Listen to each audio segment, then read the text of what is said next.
Moi aussi, j'ai failli me faire avoir. Oui, l'OFMIA, c'est le meilleur business, il faut se lancer, il y a trop d'argent à faire. Tu te poses sûrement la question, est-ce que c'est vraiment la meilleure opportunité? On me l'a sorti à toutes les sauces, mais la vérité, c'est que c'est totalement faux. Et ça pour plusieurs raisons, dont trois notamment, que je vais te donner dans cette vidéo. Je vais te faire gagner des mois de travail que tu aurais perdu dans le vent. Ça fait 2 ans que je suis dans l'OFM et j'ai pu voir la majorité de toutes ces vagues de nouvelles trends qui pour la plupart honnêtement étaient merdiques.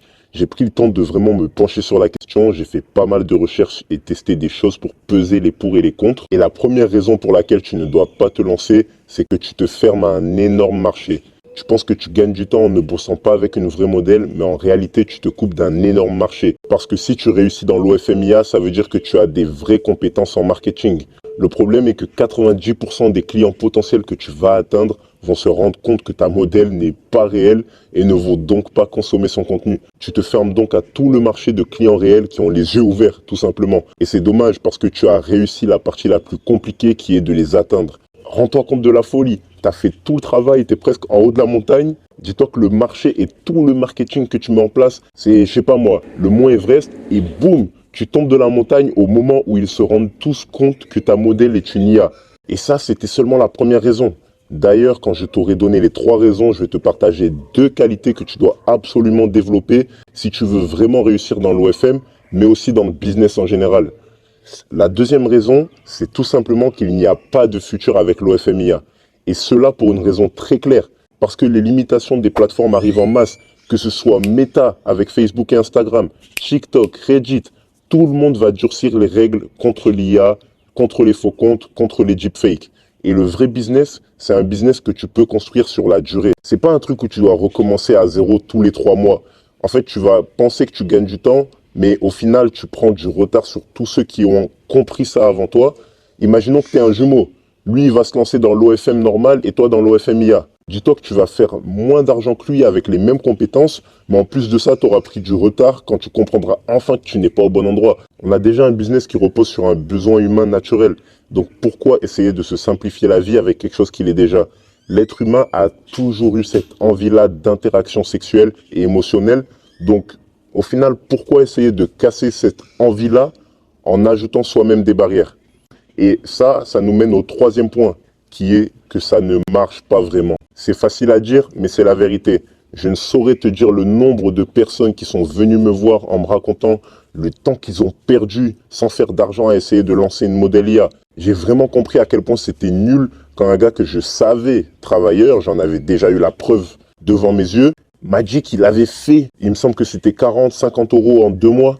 Il était presque au bord des larmes pendant l'appel. Mais c'est pas sa faute. Le taux de réussite réel sur tous les gens qui se lancent avec l'OFMIA est minuscule. Pourquoi? Parce que même si tu enlèves la barrière principale des pros IA, oui, l'OFMIA, c'est le meilleur business, qui est qu'ils ne veulent pas gérer une modèle, tu t'en rajoutes plein d'autres. Premièrement, tu n'as pas accès à OnlyFans. L'IA est interdit.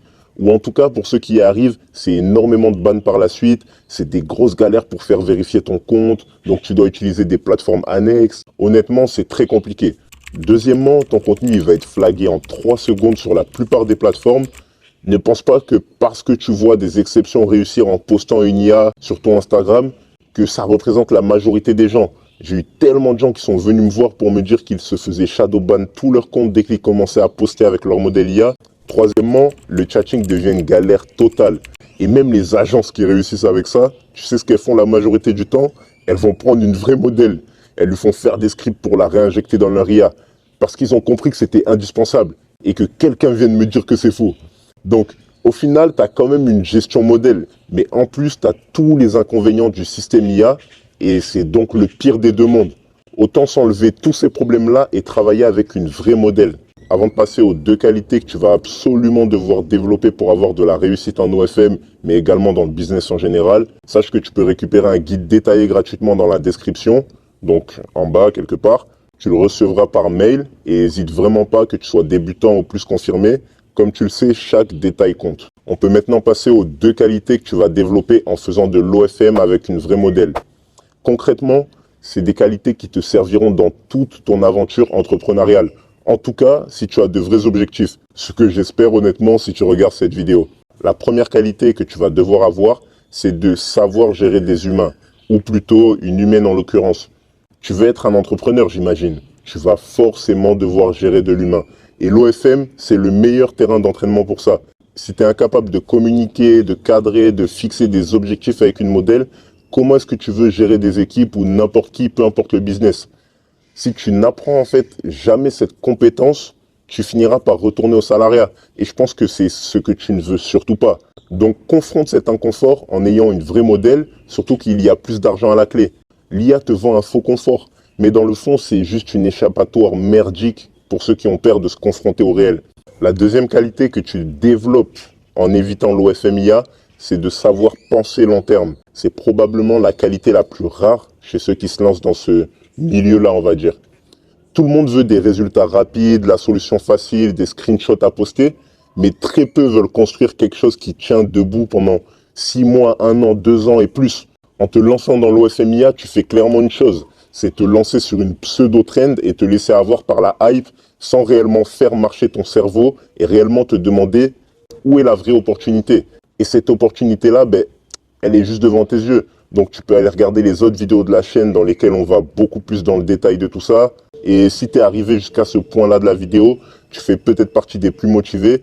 Donc s'il y a encore des disponibilités, essaye de réserver un appel avec nous, qu'on voit ensemble si potentiellement tu peux rejoindre notre programme VIP et surtout apprendre notre méthode secrète, la méthode Hydra. Je te rappelle aussi, comme je te l'ai dit avant, que tu as un guide gratuit que tu peux récupérer dans la description. Sur ce, à plus tard, bonne avancée vers la richesse.